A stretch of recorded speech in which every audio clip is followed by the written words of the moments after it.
Hey guys, welcome back to my channel.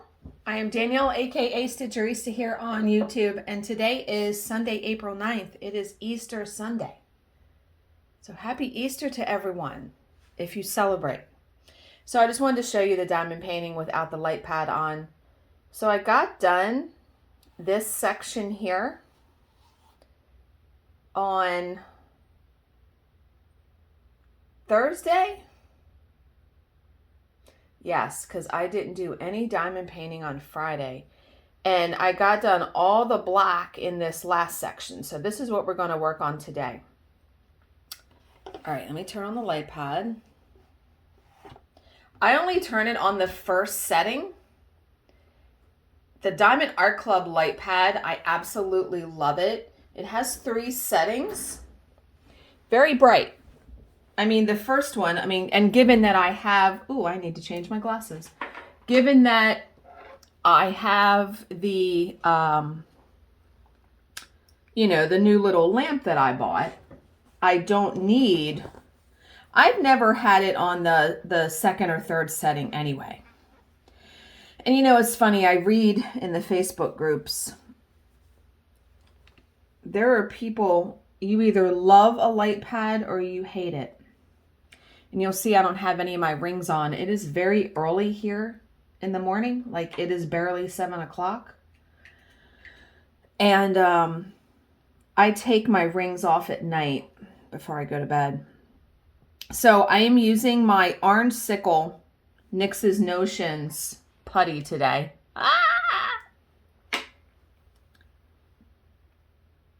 Okay, so it has been quite the last couple of days. All I'm going to say about Friday is that because I've decided to just not really go into it.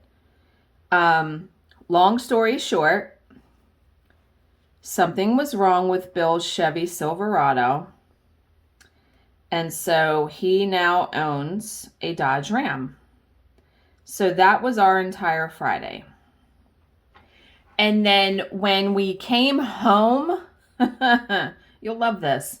When we came home on Friday, and I realized at about 2 o'clock, I'm going to do the dot there, which is what symbol? 27. I realized at about 2 o'clock that we were not going to be home for me to do a video. And yeah, we didn't get home until 5 o'clock. So we get home. Now I still had some stuff to do when we got home. I still had to do some work. Let me do these up here. I still had some work stuff to do. And I like to reconcile our bank account every day just so I know exactly what's in there. That only takes me 2 minutes. So I still had that stuff to do. Plus I had laundry to put away, the dishwasher to empty, and then to get dinner started. So we got home at 5 and Bill was putting all of his stuff from the other truck, like his personal items, in the new truck. And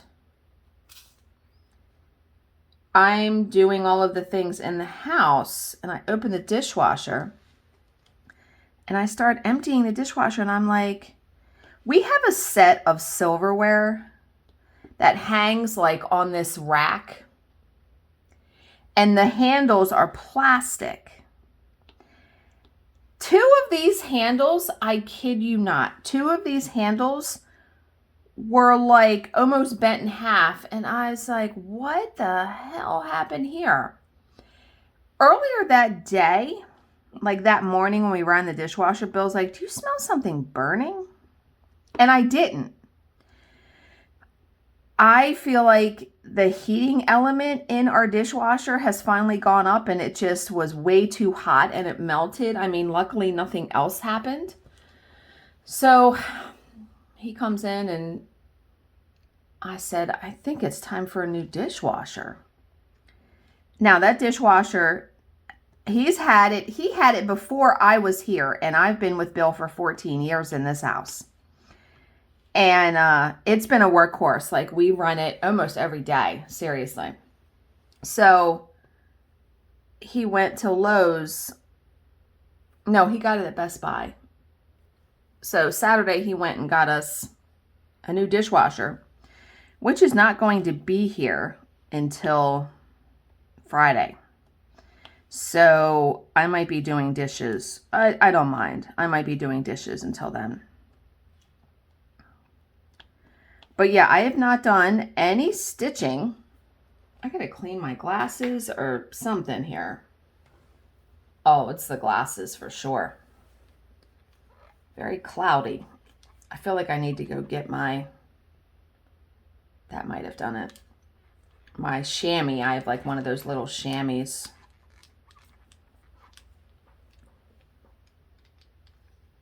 That's better. And I put a cardigan on, but I'm starting to sweat a little bit. I still get hot flashes. I'm not completely through menopause yet. And, you know, from my chemo all those years ago and everything, I still get hot flashes periodically. Okay. So Thursday and Friday, very exhausting long days. Yeah, I have not done any stitching since Wednesday. And last night, so yesterday, we got up. Actually, I think it's my eyes. Wait a minute. Let me pause. Okay. Now we're ready to go, I think. I was so tired last night that I did not take my eye makeup off before I went to bed. Yes, I know that's not good. I normally do not do that. I was just... So it was like crusted on my eyes. I'm good now, though. Okay. Saturday, we got up. And Bill was a busy bee. I did not have to be anywhere till 1 o'clock. I had a hair appointment. He got up and went and got some more mulch to do our flower beds. He went and dealt with the dishwasher. And he also went to Costco and got us a couple things. So he was getting it done. And then he took my sister out driving for 2 hours when I was at my hair appointment. And then when I came home, he was still laying, like, the yard work is done except for us planting flowers. And yeah, so I had my hair appointment yesterday. I had to be there at 1, and I didn't get home until 5 because, I mean, obviously you'll see tomorrow. I'll do a face-to-face video on Monday.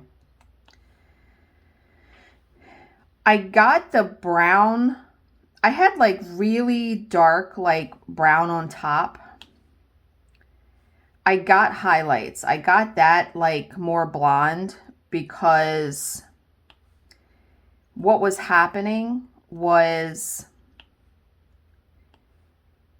when my grays were coming in, you could really see it. You could see it a lot. And so I told her, I said, can we, you know, just tone that down some, make it more. So my hair is more, I want to say one color. I like it. She did a really good job. And I didn't get it cut. Bill thought I did. He came home and he's like, oh, I see you got it cut. I said, I didn't get anything cut. She had just put a little bit of wave in it with a straightener. And, but yeah, it was, you know, it may not sound exhausting sitting and having your hair done, but it is. Sitting there for, 3 hours, 3.5 hours essentially. And now, I mean, I try to go every 10 weeks. So my next appointment won't be until June. And, but yeah, it will, having the lighter color will hide the grays more. And because I think if I let my hair totally grow out and didn't get it colored, I think I would be all gray. I'd be very close to it. And you know, as I get older, I may not care about that. But I think this this hair color suits me. And if I, you know, if I ever feel like getting like some darker streaks, like remember I had like red before, but see, the problem with that is red on gray hair, first of all, fades very quickly. And then you have to be really careful around like the hairline because it will make it, you'll have what's called like hot roots where it's too bright. That's what happened before.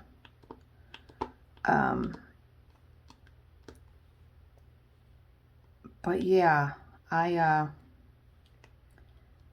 like what she did, and Bill liked it too, so you guys will see. Okay, so yeah, we came home, we had burgers on Saturday for dinner, and then we were in bed by 9:30. I actually placed a small Instacart order for this morning, and I'm so glad they found everything. I only had 4 items on there. I forgot to get my ginger snap cookies at the Harris Teeter. I just honestly, I mean, yes, this little order cost me more than it would have if I would have gone myself. I honestly just did not feel like going today. I don't have to be anywhere today until 3 o'clock when I'm going to my dad's for dinner. Bill is working. I got up with him, made his lunch, and he's not coming to my dad's with me. Because when he works that job, he comes home, he's tired. So I'm just going to bring him a plate. They have no problem making him a plate. So, and yeah, my stepdaughter is in New Orleans for Easter weekend, so they are not coming over for dinner today either, because normally they come over for dinner on Sundays. So we will see them next week. Okay. One thing I did want to mention, I received another wonderful gift from Stacy Shorey. I had like a wave curling iron on my wish list, and I get something in. I had ordered kitchen sponges off of Amazon because I like these sponges they have. It's a 4-pack and nothing like sticks to them. Like they last a long time. And so I ordered those. I told Bill I ordered them because we're really trying to cut, you know, spending. And so I was like, if he sees this come from Amazon, he's going to be like, what is that, right? So I told him that that was coming. Well, when I go to the door and I get it, I'm like, what's this big box? I said, I promise you I did not order anything. And it was the curling iron. And so Stacy had written a card that said, my husband passed away a month ago. The last words he said was, do good. So I'm spreading goodness. Enjoy, and may God bless you and your family. And I was so sorry to hear the passing of her husband. Her and I had, it's been a couple years, but we had talked about various things. And I was so sorry to hear that her husband passed. I cannot even imagine what that is like. So my heart goes out to her. I hope she is able to find some kind of peace and comfort. And I was so appreciative because just the day before, I had received a Bath and Body Works candle from her off of my wish list, the watermelon lemonade candle. So I was very surprised to receive another gift. I'm very grateful. I can't wait to use the curling iron. But, you know, life is so very precious, you know. And yeah, so I'm not working tomorrow. No job came in for tomorrow. I am working Tuesday and Wednesday, and then I go to the retreat. Very excited to get away and see all of my stitching friends and all of that. So my plan is to leave really early on Thursday, like be out of my house by 7 a.m. so I can be in Ocean City by like 9:30. I know my room probably won't be ready. It might be, who knows? But if not, I'll just wheel my suitcase in the stitching room. Not a big deal. But yeah, one of the reasons why I placed the grocery order. Now, could I have went to the store tomorrow? Yes, of course. But I ordered the ginger snaps. I ordered 2 of Hillshire Farms makes these cracker cheese. It's not cracker. It's like little slices of heavily toasted bread. It feels like a cracker. It's almost like a bagel chip. It's that with some slices of pepperoni and cheese. Sometimes that's the only thing I have for lunch. And Harris Teeter only had 2 of them. So I wanted 2 more because I'm considering taking those with me. I bought an insulated like lunch bag that I'm going to put like water in and maybe try to take some yogurt and cheese sticks with me to have as snacks in the room, because in the hotel room I have a refrigerator and microwave.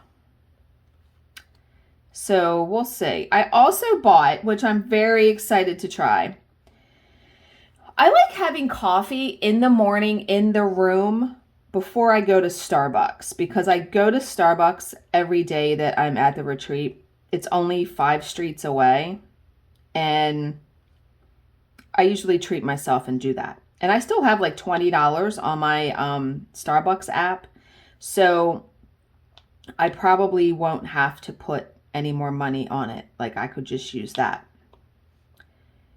And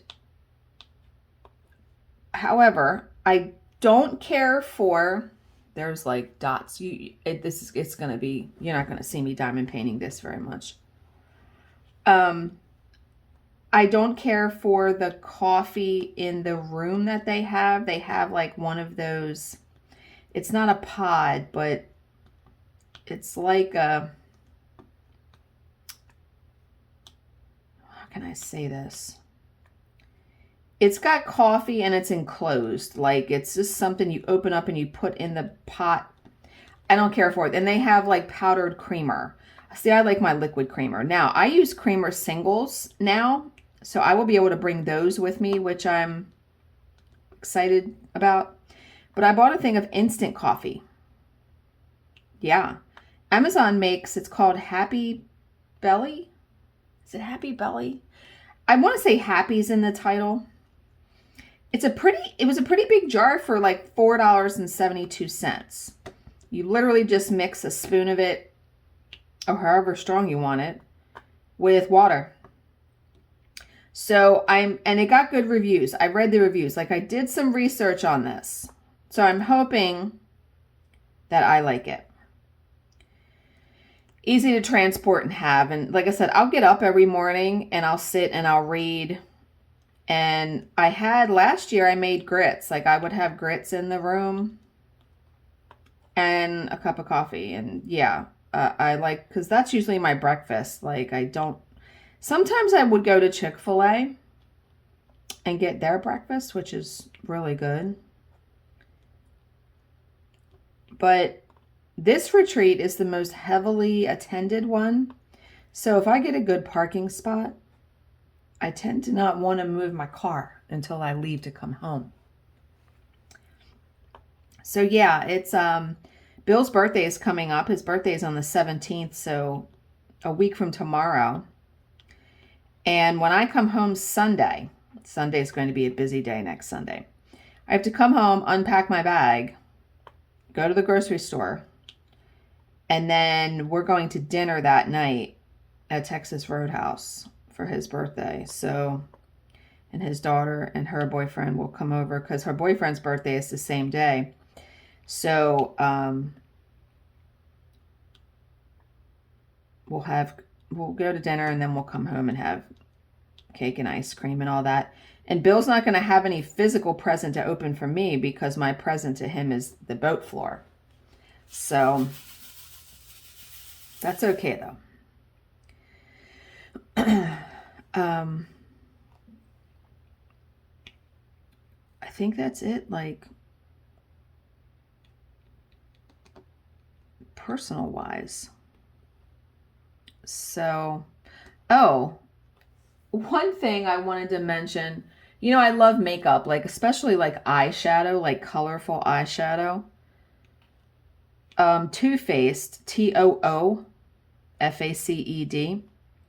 I was on Instagram this morning when I got up, and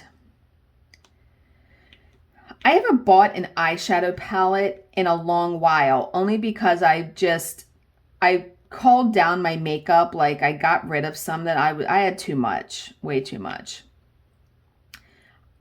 I follow Emily Noel on Instagram, and I'm not on Instagram really very much, but I went on there this morning and she was putting an eyeshadow look together with the new Too Faced eyeshadow palette called Italian, I want to say it's called Italian Spritz. Oh, the colors are so gorgeous, and there's a lot of like shimmer shades. I was so tempted to buy it, but it's a designer palette, like it's like $50. And I said, no, I can't do that right now. And it's unfortunate that you can't add things on your Amazon wish list anymore that aren't from Amazon. Like they did away with their Amazon assistant. So you can't do that. So I'm just going to like write myself a little note to tell Bill, like, if you want to get me a birthday present, I would love that eyeshadow palette. I would really love it. The colors, the shimmer colors were so beautiful, like oranges and purples and blues and pinks. And it would be a nice way to, if I do like a neutral eyeshadow look with just some brown eyeshadow, I could put a pop of color with those shimmer shades. So yeah, I really, let's do 4 next. Yeah, I really love that eyeshadow palette. Italian Spritz. I'm pretty sure that's what it's called. It's like one of their newer ones that's come out. Let's do the 4s over here first. Okay. I'm pretty sure that's all that I wanted to chat with you about. Oh, no. Here, okay, yeah, I'm thinking of little stories as... So, I follow a lot of groups on Facebook. Stitching, diamond painting. There was a post I saw, and I just died laughing. I told Jill and Cindy and Lacey. This woman stitched, this is a funny story. This woman stitched an anniversary sampler for her and her husband, I'm guessing. And she had it hanging in her house. Well, her neighbor came over to give her some bread that she had made, like fresh baked bread. And oh, let me tell you, if you've never had it, oh, my grandfather used to have a bread maker, and when he made the bread, holy moly. So the woman that stitched the piece put her initials at the bottom. You know, I've never initialed a piece, but I know a lot of people that do. So she had put her initials at the bottom. The neighbor comes in and says, why did you put the floss brand on the bottom of your piece? Why did you put DMC? She's like, those are my initials. I was dead. I was so dead, because what are the odds that your initials are DMC? Isn't that awesome though? I laughed so hard when I read that. Like, my initials are DMC. I'm not putting the floss brand down there. Isn't that funny though? Isn't that a cute little story? I really like that story. Okay, let me ask you guys a serious question here, and I really do want your opinion on this. I struggle. Now, back in December, I really have stopped gossiping about people. I really have. I've done very, very well with it, I like to think, personally. However, I still, can you gossip about yourself? Like, I feel like sometimes I share too much on this channel about my life. I mean, I've always been really transparent on this channel about stuff that has gone on. But I don't want to share stories to my detriment, if that makes sense. And so last night, I was sitting there thinking, and I'm like, okay, like here's a good example. Thursday, I could have easily come on this channel and just said, Bill had his colonoscopy and went really good. And we were home by blah, blah, blah. Instead of going into the people in the waiting room that were banana pants. So that's my question, I guess, because I actually was trying to look up online last night. Like, what does God say about gossiping about yourself, talking about your problems? And I really sat there and I'm like, okay, but if you don't share those kinds of things, like what happens in your day-to-day life with family, friends, on this channel, what do you talk to people about? I don't know if I'm making myself perfectly clear here, but yeah, like, you know, I talk to Jill almost every day. If I just said, if she goes, oh, how's your day going? Or when something happens, like what happened with her kids on picture day. Like if she would have just come on the message and been like, oh yeah, my day's been like not great. How's your day? And not elaborated. Do you know what I mean? Like, I feel like I need to really pay attention to how I communicate with everyone, this channel, in my personal life, as far as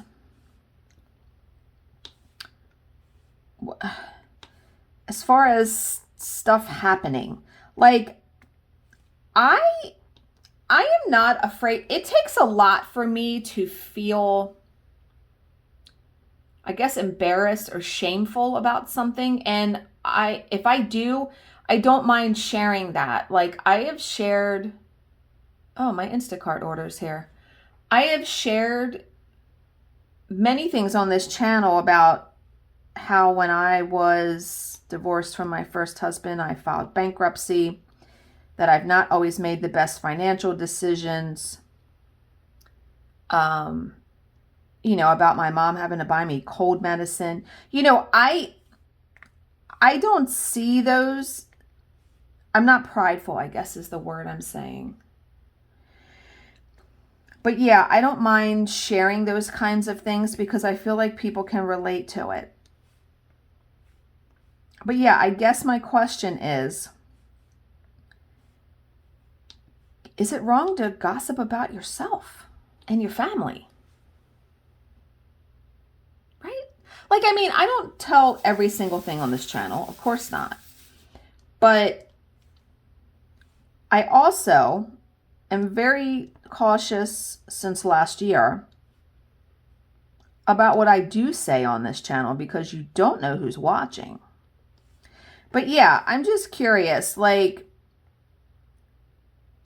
if you, let's just say I stop doing that, like, stop telling the stories of stuff that happens to me, what would I be talking about to people?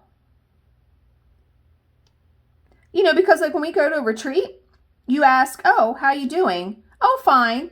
And then you don't say anything? Like, do you know what I mean? Because I mean, some of these people I haven't seen since December.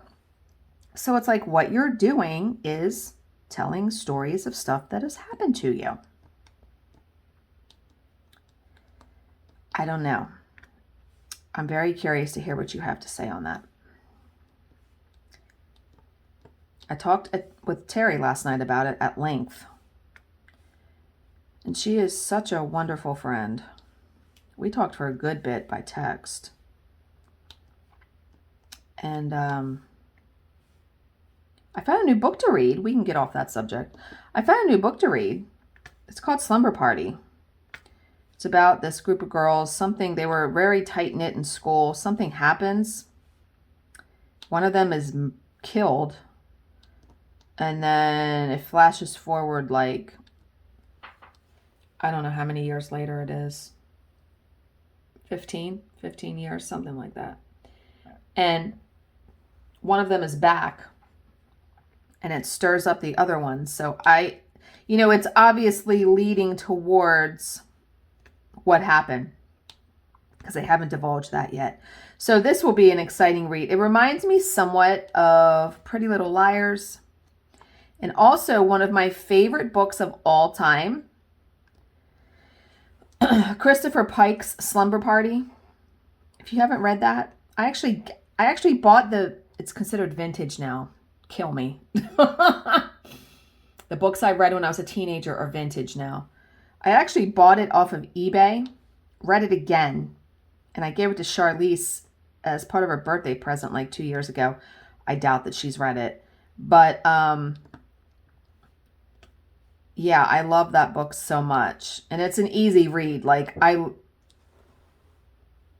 heard a creak. I literally read it in one day.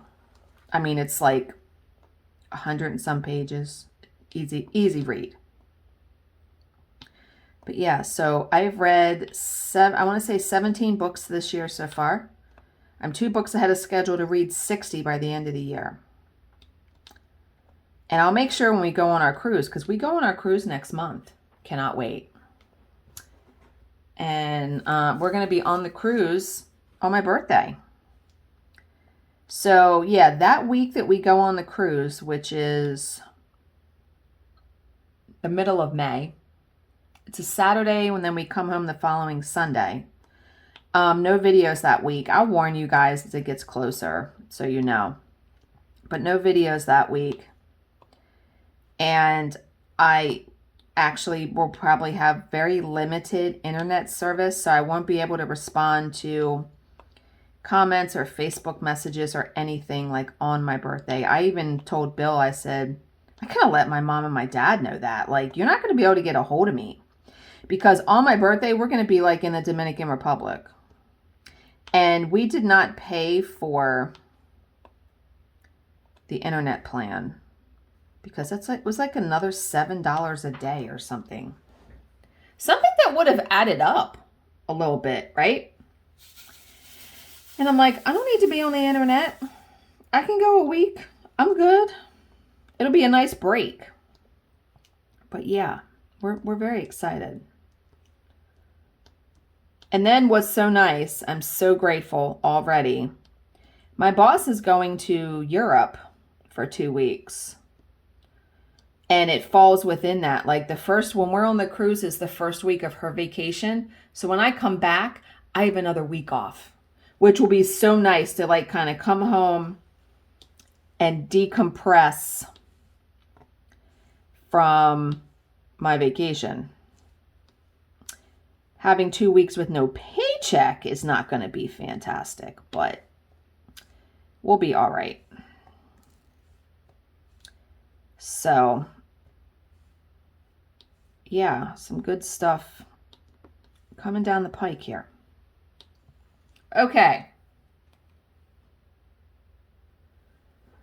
Okay, let's read a story and then we'll end the video.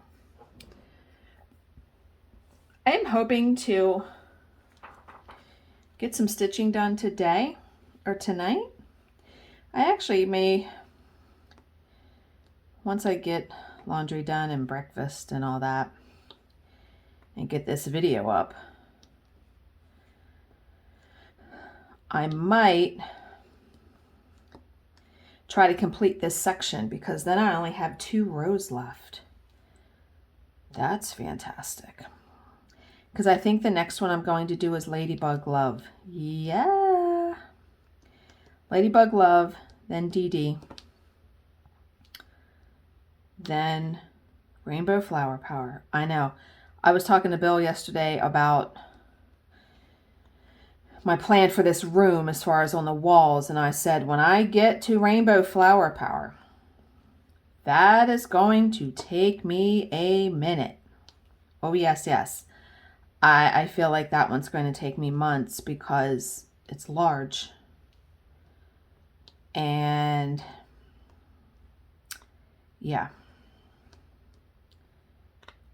I can't wait though, because man, is that going to look fantastic on the wall above my desk here.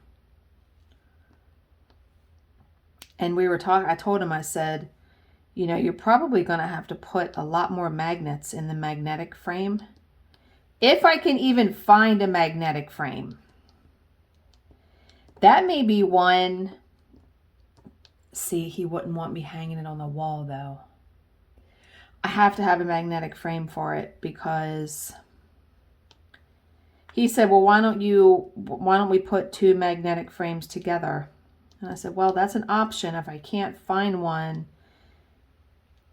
that's large, because, you know, Rainbow Flower Power, it's like 20, I want to say it's like 29 by 37. I mean, it's large. It is a large diamond painting. And I haven't even begun to look and see if they make magnetic frames that big. We'll see though. I'll get his help on it. But okay, today's story is called Living the Low Life. Fantastic title. James Wilfred Trotter was 13 years old, a handsome blonde kid known as Jamie to his friends and family. Jamie was outgoing and friendly. His older brother, Jeff, said that he could strike up a conversation with anyone. Sounds like Bill. Bill is one of the most chatty, talkative people that I've ever met. And I think, you know, I almost, on some level, envy that quality in him, because everyone in the neighborhood likes him and wants to talk to him. People avoid me in this neighborhood. Not consciously, but I think people have gotten the hint that, you know, when I'm walking out to the mailbox, don't really want to chat. So nobody does. I mean, people wave. People aren't blatantly like avoiding me, but they make a beeline for Bill. Oh, yes. Okay, so on April 19th, 1979, that gregarious nature would get him into trouble. That was the day that Jamie got off a school bus near his home in Costa Mesa, California, and disappeared. He was reported missing within hours, but the police were slow to respond and lax when they did eventually take action. They believed that Jamie had run away. At 13? Nothing that his mom, Barbara, could say would convince him otherwise. I think police nowadays listen more. Like, you know your child, right? You would know if your child was prone to be running away. 11 years after Jamie Trotter disappeared, and if your child was missing for 11 years, you would be akin to thinking that he was not alive anymore, right? 11 years after Jamie Trotter disappeared, a hiker was walking a trail west of Lake Elsinore when he came across a pile of charred bones. Riverside County deputies responded to the scene and verified that the bones were indeed human. Later, the medical examiner would form the opinion that they were from a young female and that they had been out in the open for at least a decade. That gave investigators a time frame to work with, but they found no missing person cases within that time frame that matched the criteria, no unsolved homicide to link the remains to. The bones ended up packed into an evidence locker where they would stay for the next 6 years. So I have to turn the page, so I can't wait to discover like what makes them bring it up, right? Then in 1996, so 79 to 96, 17 years. Detectives decided to take another look at the case and the bones were re-examined. This time, the pathologist formed a different opinion. He decided that the remains were not female after all, but that they belonged to a prepubescent male. There was also something the original examination had missed. The teeth still lodged in the jawbone showed evidence of dental work, and it was by this method that investigators were eventually able to identify their John Doe. 17 years after he had gone missing, Jamie Trotter had been found at last, and this was now a murder inquiry, of course, yeah. And you know, I don't think it would ever get any easier, even 17 years later, finding out the truth about your child. Bill and I watched a 2020 last week about this girl that was murdered by her boyfriend at a college in Utah, I think. And I said to him, I can't imagine if your child dies like this girl did, shot in a car, how you're ever able to go on and not think about that 24/7. I don't know. I see why marriages break up, and I can't even imagine how you conduct normal life, knowing your child died that way. Yeah. Okay. So, but this would not be an easy case to solve. A long time had lapsed. Yeah. Physical evidence that might have been left at the dump site had long since dissipated. There was no indication of where Jamie had been killed or even how he had died. This is a cold case, though, so we know this is going to be solved by the end of it. All that the police had to go on was the hiker who had discovered the remains, and so they decided to start there. The man's name was James Crummell, and as the police were about to discover, he wasn't just some outdoor enthusiast who had the misfortune of stumbling on human remains in the wilderness. Crummell was a man with a dark and sordid past. Please tell me that James Crummell did not do this. Was he having remorse if he did? Okay, they're telling the backstory of him now. So born in Kalamazoo, Michigan in 1944, James Crummell was raised by a domineering mother who had wanted a daughter and who insisted on dressing him as a girl throughout his childhood. Good night. That has to be awful. James had been close to his father, but Crummell Sr. had died in a motorcycle accident when the boy was 14. 2 years later, his mother remarried, and James developed a strained relationship with his stepfather. Sometimes things evolved into physical violence. On one occasion, the police had to be called when James threatened to kill his stepfather with a meat cleaver. Ooh.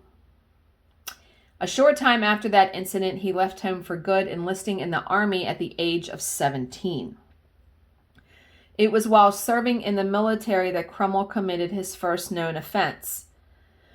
While stationed in Missouri in 1962, he lured two boys aged 13 and 11 into the woods. There he tied them to a tree and raped them. What? Crummell warned his victims not to say anything, but the boys reported the attack. At the subsequent trial, a psychologist testified that Crummell had the mental age of an 8-year-old. Really? That assessment kept him out of jail, but his military career was over. I've never been in the military, so anyone who is in, when you join, do they do like a mental assessment of you to make sure you're fit for being in the military? Because if he truly has the mental capacity of an 8-year-old, would they not have discovered that then? I don't know. Okay, so we next catch up with James Crummell in 1967 on the outskirts of Tucson, Arizona. Crummell lived in a mobile home here with his partner, Steve Schimmer. Living close by was an 8-year-old named Frank Clausen. In February of that year, Frank set off on his bicycle to visit a friend and never returned. A search was launched, and the boy was found the next morning tossed into a ditch with his pants down and his belt pulled tightly around his neck. The autopsy would show that he had been strangled and he had also been sodomized. Good God.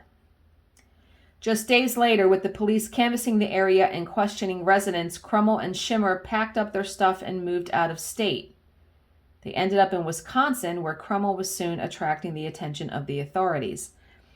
Wow, he has some issues. So I'm guessing he's the one that killed Jamie.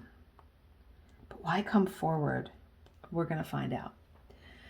In 1968, Crummell picked up a 14-year-old hitchhiker, drove him to a remote spot, and sexually assaulted him. He then started beating the boy with a tree branch, knocking him unconscious and causing horrific injuries. Eventually, he left, apparently believing his victim to be dead. But against all odds, the boy survived, crawled out of the ravine where he had been dumped, and managed to flag down a passing motorist. You know, our bodies can withstand tremendous trauma. And I feel like when you are put in a situation like that boy was, you're going to fight as much as you can. It's just like a mom being able to lift a car off her child, or people doing these amazing feats of strength because you have all this adrenaline running through your body. Yeah. Injured and traumatized, he was unable to talk for 3 days. When he did find his voice, he provided enough information to lead the police to James Crummell, who was arrested and charged with sexual assault and attempted murder. For these grave charges, the sexual psychopath would serve less than 5 years in prison. He was free again in 1973, taking his lethal roadshow to Southern California. And it is here that we find James Crummell on April 19, 1979, the day that 13-year-old Jamie Trotter went missing.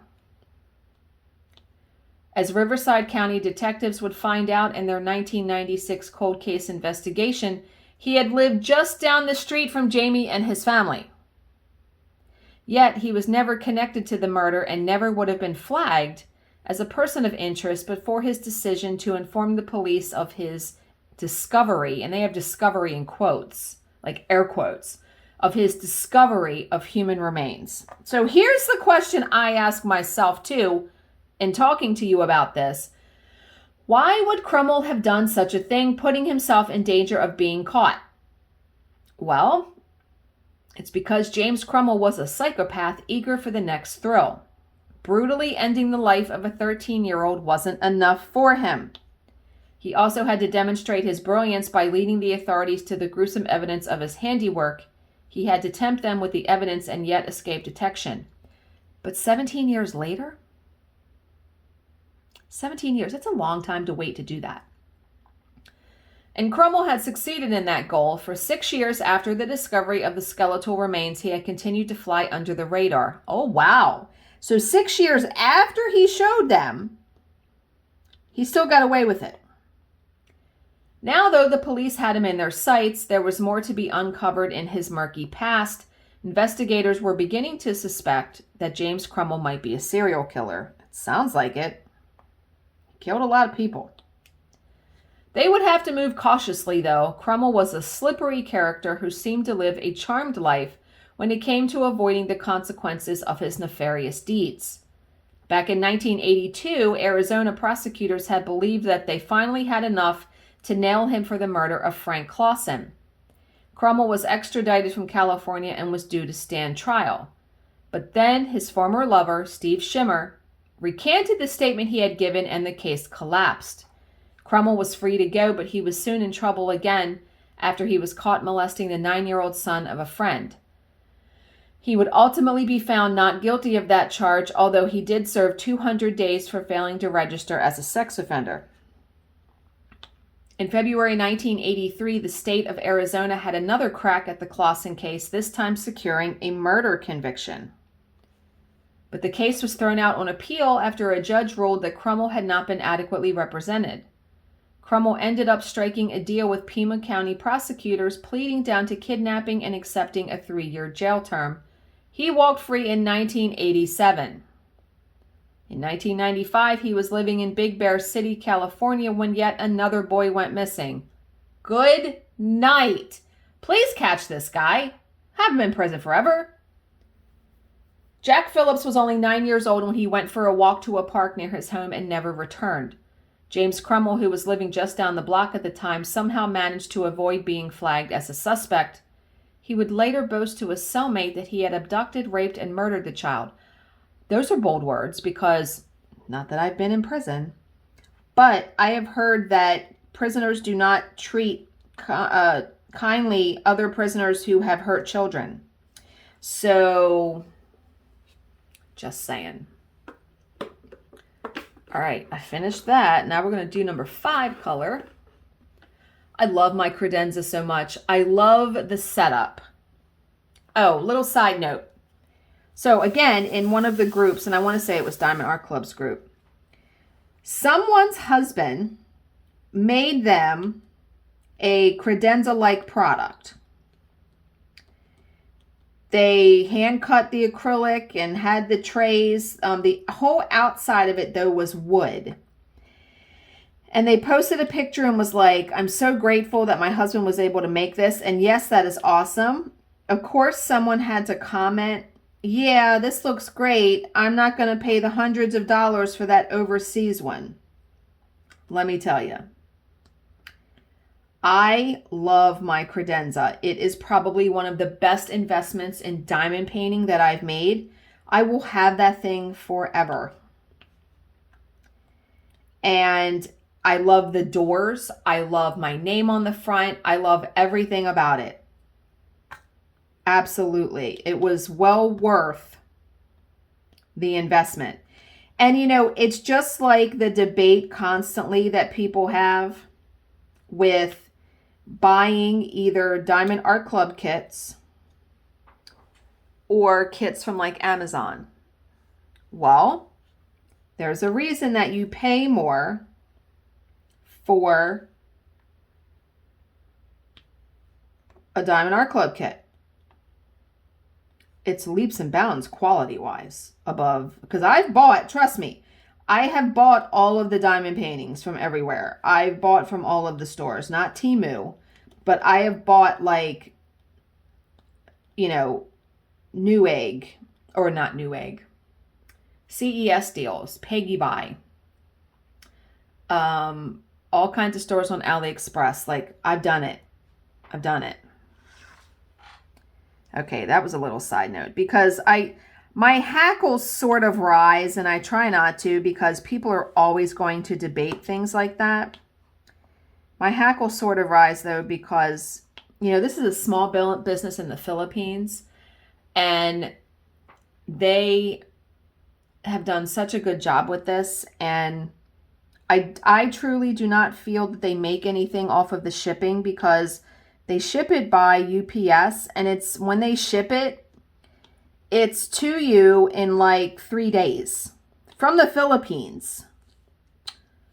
And it was perfectly packaged. I had no issue. Like,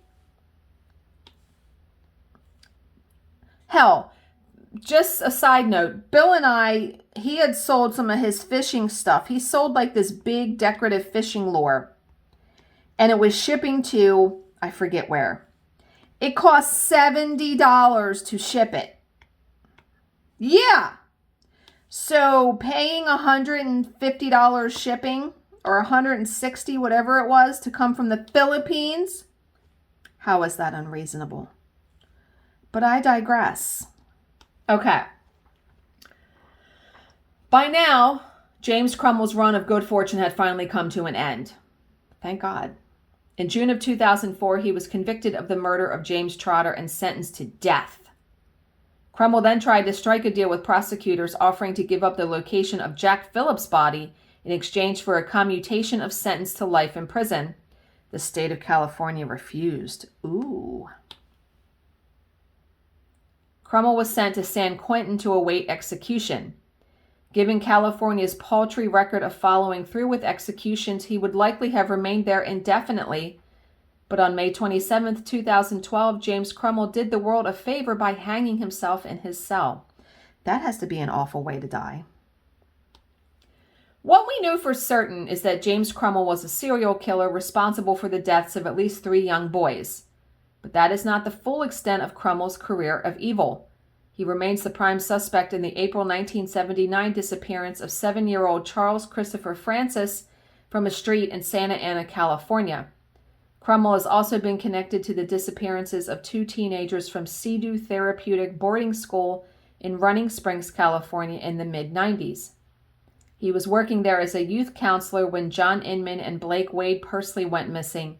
Neither boy has ever been found. He worked as a youth counselor? That seems like an oxymoron. What? Wow. Okay, that was quite the horrific, awful story. Those poor children. Those poor, poor children. Okay.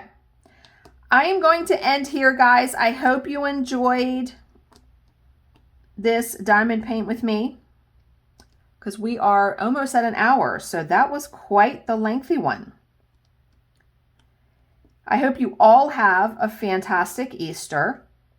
As always, if you have any questions, please leave them in the comments section below, and I will answer them to the best of my ability. Thank you so much for watching and subscribing, and I will see you in my next video. Bye, guys.